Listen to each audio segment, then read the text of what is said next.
Bismillahirrahmanirrahim. Assalamualaikum warahmatullahi wabarakatuh. Perkenalkan, nama saya Mutiara Nadila dengan NIM 2030110010 pada mata kuliah Praktikum Fisika Dasar, Fakultas Tarbiyah dan Ilmu Keguruan, Institut Agama Islam Negeri Batu Sangkar. Di sini saya akan mencoba melakukan praktikum tentang momentum dan impuls. Baiklah, dalam teori atau materi tentang momentum dan impuls, yaitu di mana penggunaan istilah momentum dalam penggunaan sehari-hari sesuai dengan definisi momentum, yaitu sebuah benda yang didefinisikan sebagai hasil kali massa dan kecepatan benda tersebut. Dan kecepatannya adalah sebuah besaran vektor, di mana besaran vektor adalah besaran yang memiliki nilai dan arah. Sebuah mobil yang bergerak cepat memiliki momentum yang lebih besar daripada sebuah mobil lain yang bermassa sama namun bergerak lambat.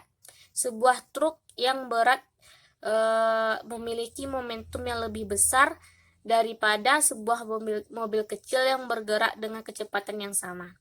Semakin besar momentum yang dimiliki sebuah benda, semakin sulit untuk menghentikan geraknya, dan semakin besar dampak yang ditimbulkannya bila benda itu bergerak akibat bertumbukan dengan benda lain.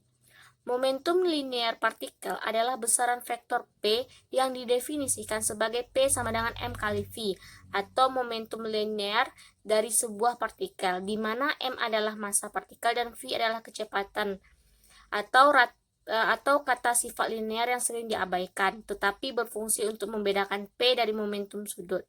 Karena M adalah besaran skalar yang positif, memberitahu kita bahwa P dan V mempunyai arah yang sama. Unit SI untuk momentum adalah kilogram meter per detik atau kg kali M per S kuadrat. Momentum total pada sebuah sistem benda majemuk yang terisolasi dari lingkungan akan selalu konstan. Yang dimaksud sistem di sini adalah sekumpulan benda yang kita pilih untuk dianalisis dan yang mungkin terinteraksi satu sama lain. Sistem terisolasi adalah sebuah sistem di mana gaya-gaya atau signifikan yang bekerja hanyalah gaya-gaya di antara benda-benda di dalam sistem itu saja.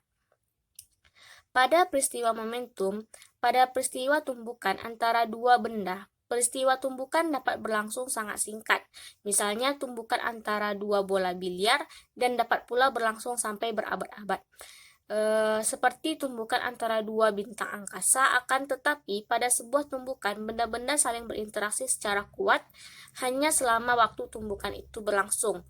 Jika ada gaya luar, gaya tersebut jauh lebih kecil dibandingkan gaya interaksi selama tumbukan, sehingga gaya luar ini dapat diabaikan. Jika energi kinetik total kedua benda setelah tumbukan sama seperti sebelum tumbukannya, tumbukannya disebut dengan tumbukan lenting sempurna. Sebaliknya, jika energi kinetik total kedua benda setelah tumbukan tidak sama seperti sebelum tumbukan, tumbukannya disebut tumbukan tidak lenting.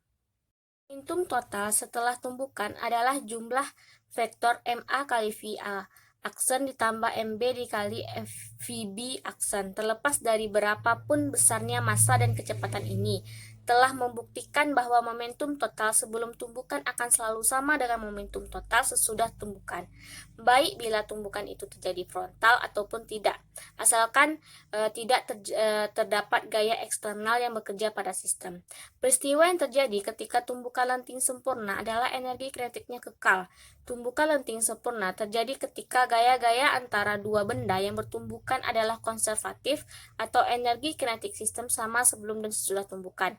Dalam tumbukan lenting sempurna berlaku hukum kekekalan momentum dan kekekalan energi. Dengan demikian dapat ditulis secara persamaan sistematis, yaitu M1 kali V1 ditambah M2 kali V2 sama dengan M1 kali V1, M1 aksen dikali V1 aksen ditambah M2 aksen dikali V2 aksen, dan setengah MA kali VA kuadrat ditambah setengah MB dikali VB kuadrat sama dengan setengah MA aksen dikali VA aksen kuadrat ditambah setengah MB aksen dikali VB aksen kuadrat. Impuls adalah hasil gaya F dan waktu delta T di mana gaya bekerja. Impuls untuk mengubah momentum benda, baik besar maupun arahnya diperlukan gaya. Jadi, terdapat hubungan antara gaya atau resultan gaya yang bekerja pada benda dan perubahan momentum benda itu. Jika gaya F mempercepat gerakan benda, maka kecepatan dan momentum benda berubah, di mana impuls itu dirumuskan yaitu I sama dengan F sama dengan delta T. Baiklah, di sini saya menggunakan 3 buah bola. Yang pertama ada bola tenis, lalu ada bola bekel, sama bola tenis meja atau bola pingpong. Di sini saya juga menggunakan meteran. Di sini saya menggunakan 3 buah bola yang dengan ukurannya berbeda-beda dan beratnya juga berbeda-beda. Baiklah, di sini saya akan memberikan sedikit gambaran dari progres praktikum saya, yaitu tentang impuls dan momentum. Di sini ada 3 bahan yang saya gunakan. Ada bola kasti, ada bola pingpong, dan juga ada bola bekel. Di sini dimana kan memiliki massa yang berbeda dan juga ukuran yang berbeda. Di sini saya akan pertama kali yaitu pada bola kasti, yaitu saya ukur menggunakan mistar atau meteran ini sepanjang 100 cm, lalu saya ukur dari 100 cm, lalu saya jatuhkan. Setelah itu maka kan pantulan keduanya akan tidak sama dengan 100 meter tadi. Maka dari situ akan saya ukur dan akan saya jadikan untuk pembahasannya. Lalu pada jarak 75 cm dan pada jarak 30 cm. Selanjutnya yang kedua yaitu bola bekel. Ini sama, yaitu pada jarak 100 cm, 75 cm, dan juga pada jarak 50 cm. Selanjutnya yang ketiga yaitu ada bola pingpong. Di sini ini paling kecil dan juga paling ringan ya masanya. Di sini ini pada jarak 1 cm, 75 cm, dan juga pada 50 cm. Jadi sekian dari penjelasan atau gambaran dari praktikum saya kali ini.